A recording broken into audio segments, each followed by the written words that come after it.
Welcome. This is Astrology Insight Now, a weekly forecast program with astrology and other ways to help you make the most of your week and to heighten confidence for daily life. It's run by Pamela Cuccinell, that's me, the astrologer, and I invite you to find out more about my work at insightoasis.com. I look forward to your joining us every week. Please share with your friends, and here we go. So the week of October 6, 2025 begins with the full moon in Aries. So let's look at the week. The moon enters Aries at 12:48 a.m. on October 6th, Eastern Time. And as it moves through the sky, it is gathering momentum to book decisively, make things happen, and it will culminate in that full moon. So the full moon occurs at 11:48 p.m. We're moving through the energy of the last days of the waxing moon cycle. When it hits that point where the moon is full, then it begins the waning cycle. And that doesn't mean that over this week we can't initiate things, take action, or begin something. But what it does mean is that this day we may feel a lot of momentum to get something off the ground, whether we're conscious of it or not, because of the thrust going towards that full moon. And Aries is hot. It's fire sign. It's what we call cardinal. It wants to move in a direction and make something happen.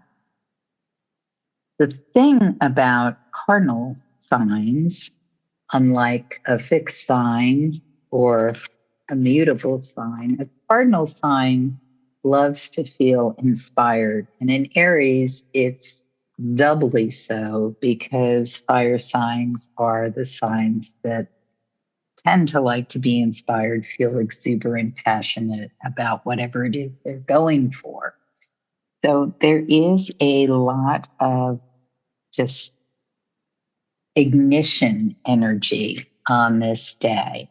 And the people who will feel it strongest certainly are fire sign people, people with strong Mars, air sign people possibly.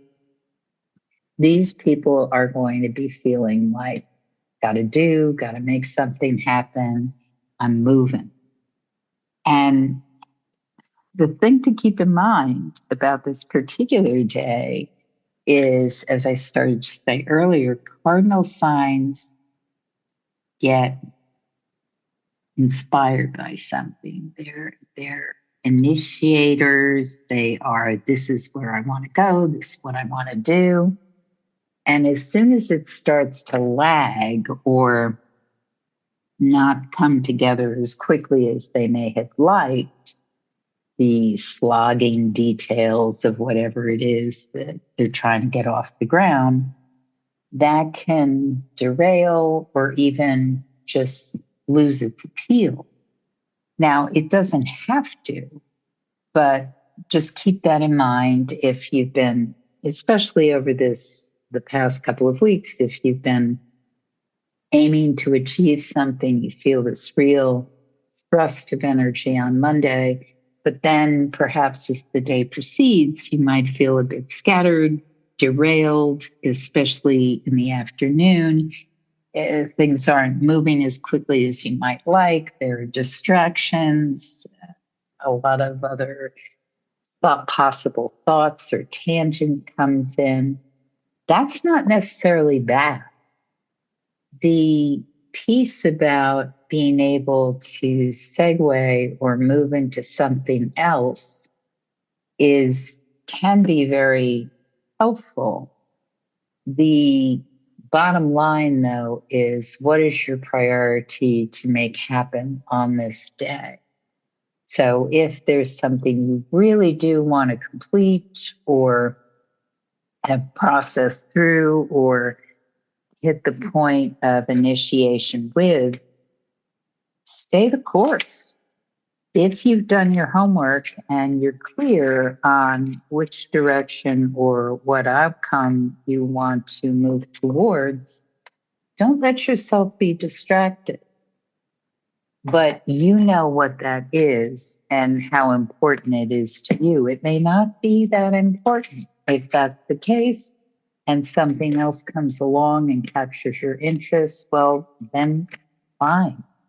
But if you feel yourself taken up by something or encouraged to move in a different direction, ask yourself, what is my real end goal here? Is this going to get me where I want to go and where I had intended to go for some period of time? Because we can be attracted by many different things, but unless we're clear on what is the most desired outcome and what are we really aiming for, sometimes we can miss an opportunity because we get sucked into another way of thinking that isn't necessarily what our best intention is. So overall, I consider this a day when we can get very fired up, very inspired, very effective. We simply want to be clear on if we're staying with something that really needs to be done, and therefore we're staying true to ourselves, or if we're just getting sort of into buzz that distracts us from what it is we really want to make happen.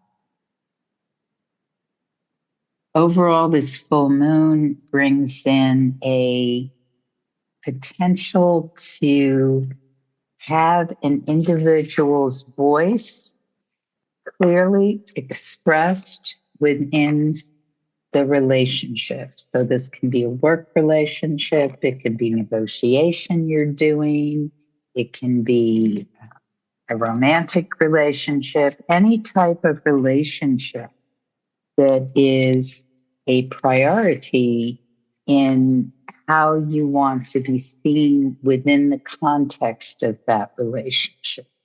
And this may hold true for your partner. Perhaps you're the dominant voice and you're the person who usually calls the shots or decides where things are going. This may be a time when the other person needs to be heard. I don't know, some of you may hear the chorus of dogs in the background. They're telling me they need to be heard right now. So basically, that is Monday. Now going into Tuesday, the 7th,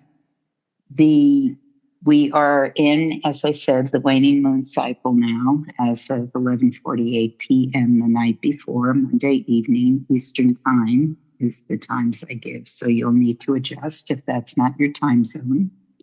And the moon goes void, of course, at 2:24 p.m. on Tuesday.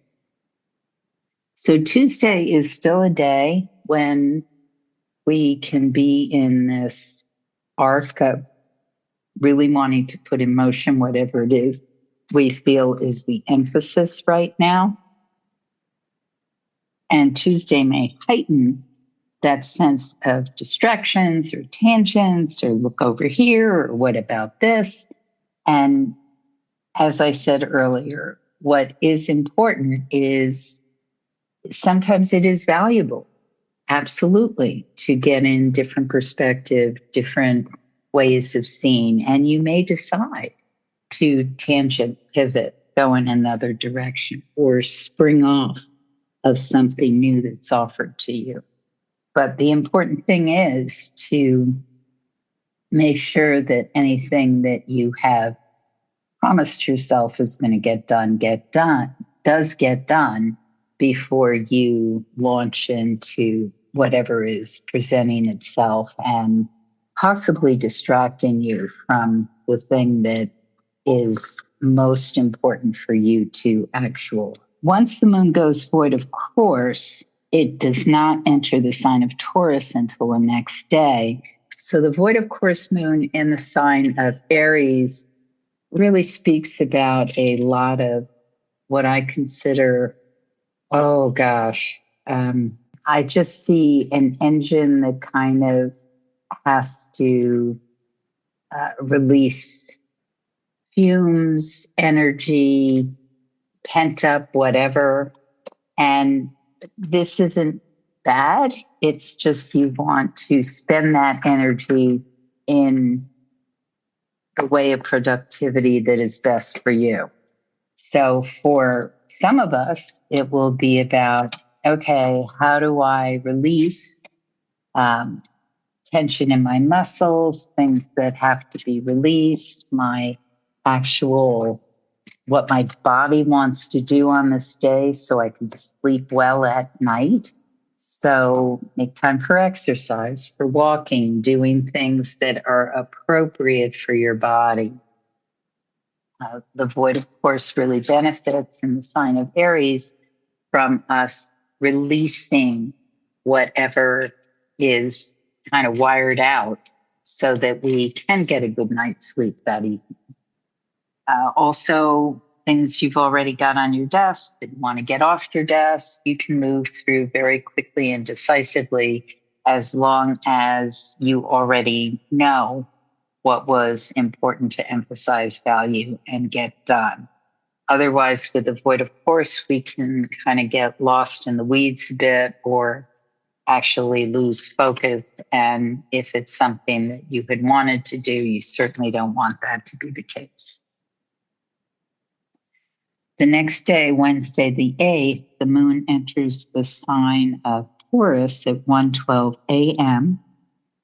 And these couple of days are much more effective for staying with something that you've been working on, getting it off the ground. Not that Monday and Tuesday couldn't make those things happen, but the distractions might have been greater.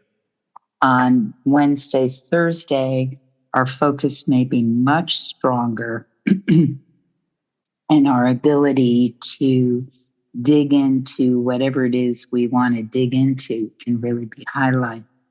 Opportunities can come through in the morning, maybe even the night before.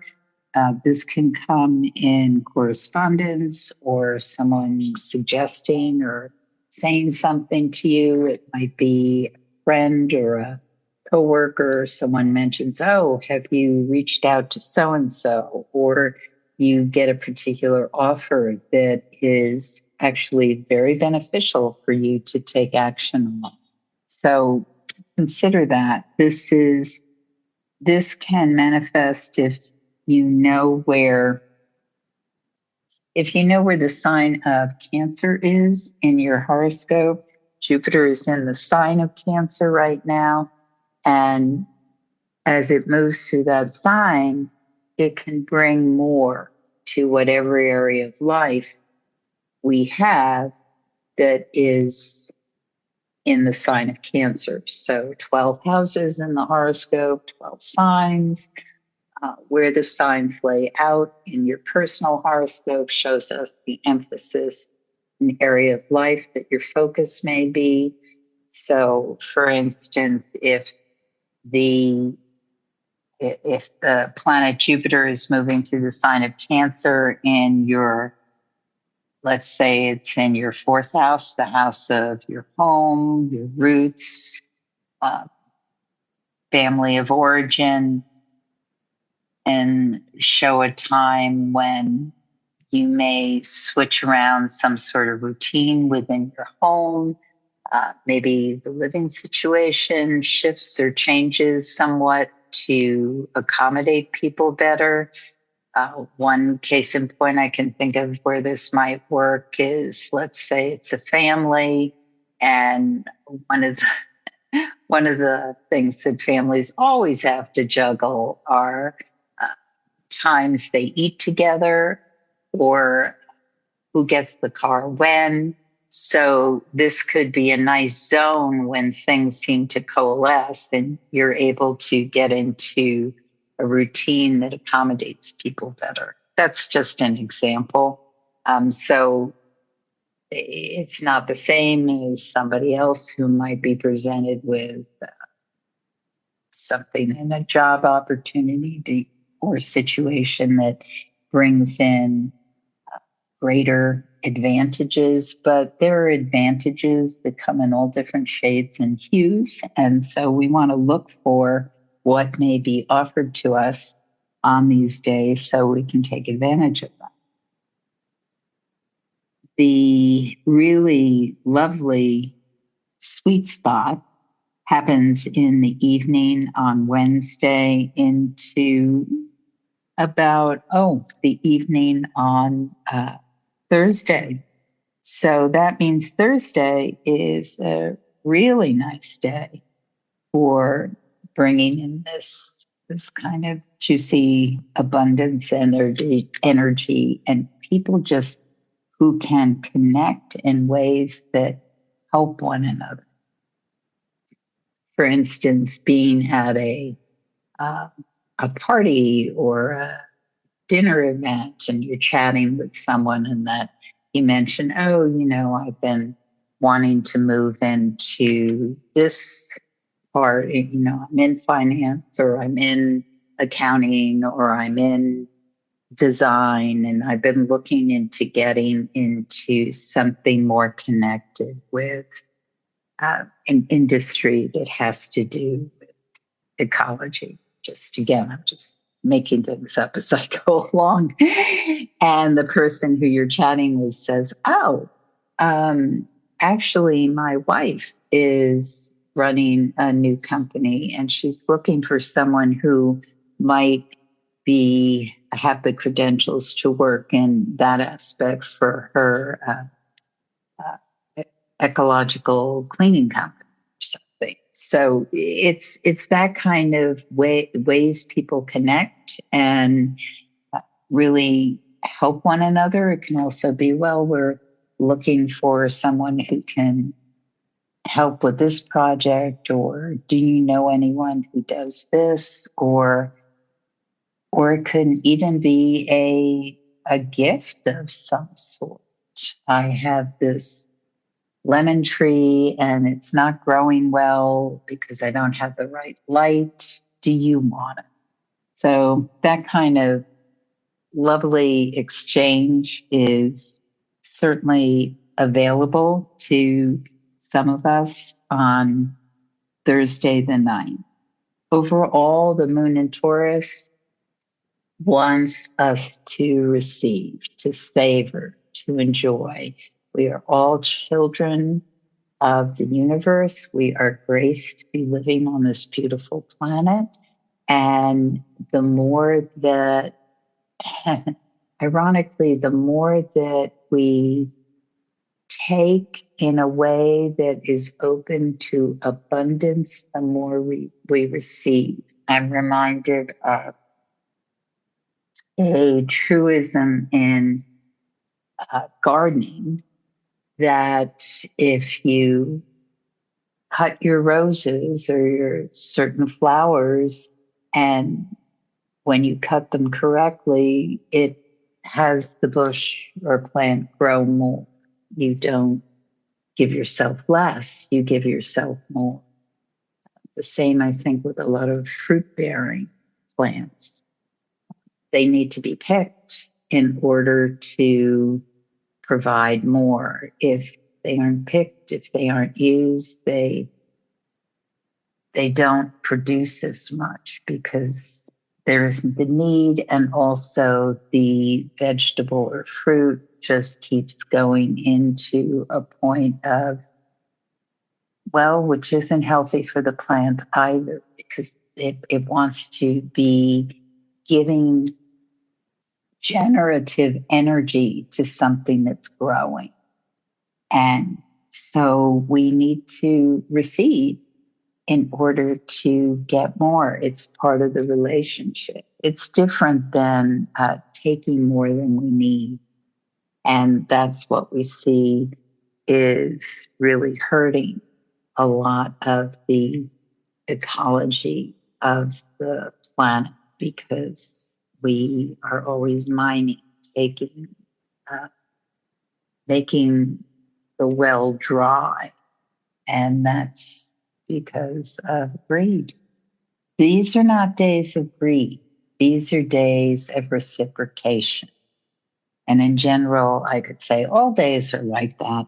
But when the moon is in the sign of Taurus and so well aspected over these couple of days, she's really saying, receive, give, receive, give.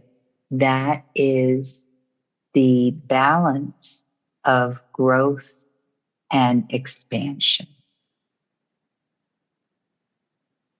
The moon goes forward, of course, at 8:31 p.m. And in the sign of Taurus, she's still, even though she's void, of course, she still is in this nice energetic space of, well, we say the moon is exalted when it's in the sign of Taurus because it is so much about nurturing and giving and loving. And so have a loving, giving evening on the 9th, Thursday. The moon enters Gemini at 1:12 a.m. on Friday the 10th. And this sets us up for, a couple of days of the weekend. Basically, this is a little more energetically fraught. The moon in Gemini is very, very engaged on the 10th. I think news, conversation, different situations of communication back and forth is going to be very electric on this day. It may not necessarily be going in ways that are productive, but it feels very exciting.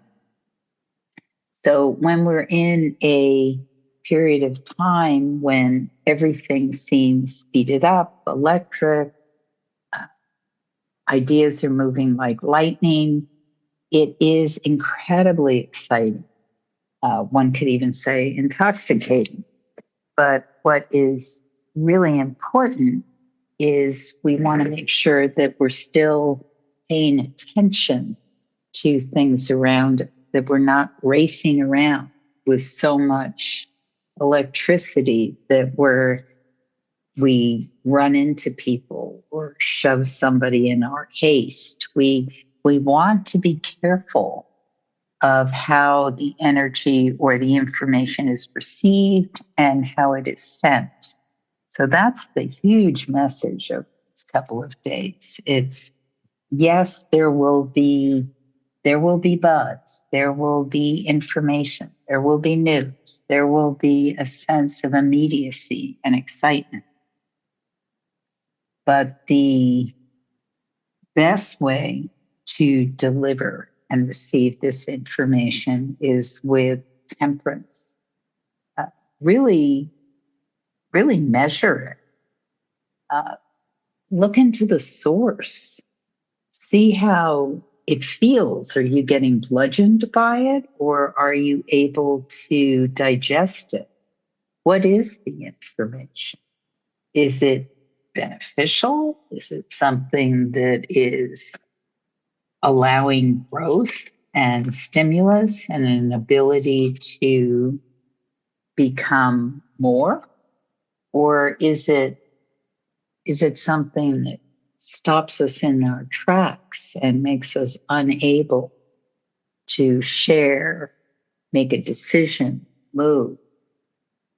And it may be more valuable to take a breath, to consider, to weigh whatever comes up instead of taking immediate action. And of course, this all depends on what it is each of us has to do. I mean, for some of us, we may be in a job where we have to think on our feet and make a choice with the information at hand, even though we might want to know more or discover more. We may be limited with what we can actually know. So with that in mind, how do we get to a point of real understanding so that we know what's the best course of action on Friday and on Saturday? And it can be, I don't mean to make it sound so weighted, it can be just simple in that, let's say, you're just buzzing around with a lot of different activities on Friday and Saturday, and nothing feels that weighted, or it's not work related or decision related. But it is about how do you slow down and do the things that you're responsible for on this day without getting caught up in something that is busy or distracting. And then by the end of the day, you find yourself saying, oh, wow, I didn't get to that and I didn't get to that. So overall, these days can be effective days. The important thing is to just keep the memo. Like if there's something that needs to be done or you want to fulfill on Friday and Saturday, put some sticky notes on your computer or on your doors or your dashboard, wherever you need to, little alerts on your phone, whatever reminds you, oh, I've got to get to that before the day is over, because otherwise the day will be over and you will have shot through it like a bird moving from tree to tree bough, and you didn't cover the distance that you had meant to cover on this particular day. So Saturday, the 11th of October, the moon goes void of course at 10:56 p.m. and it enters the sign of Cancer at 2:37 p.m. Now this day is a lot more productive and effective, perhaps, than the prior 2 days felt like. Even though you could have gotten things done based on what I talked about with, remembering your priorities and following through with the things that needed to be done. On Sunday, it feels much more grounded. It feels more of a sense of, oh, okay, I'm feeling like I know what I need to do, and I'm really, for some of us, will feel more in our body, if you will, less like, let me go there, let me go here, let me go there. And we feel more like, I want to take some space. I want to be at home. I want to measure what I'm doing before I do it. There's a lot more ability to take care of yourself and the people or animals or home, whatever, that you value most without that sense of distraction or being pulled in many different directions.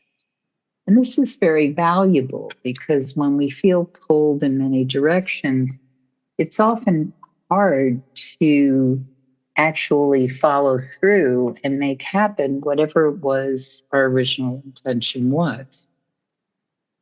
So if you felt a little off kilter the last couple of days, and some people really love to feel off kilter. I'm not saying it's bad. Some people really love that sense of not knowing what's coming next, and there's an excitement and a bit of tension and curiosity of what's happening. And so that can be very buzzy and very exciting for some of us. But even those who find that kind of wired sense or being very on, even those people need times of more rest and regeneration. And Sunday's a great day to do it. It simply is asking for a place where we can take harbor and look at what we want to plan out in the coming week.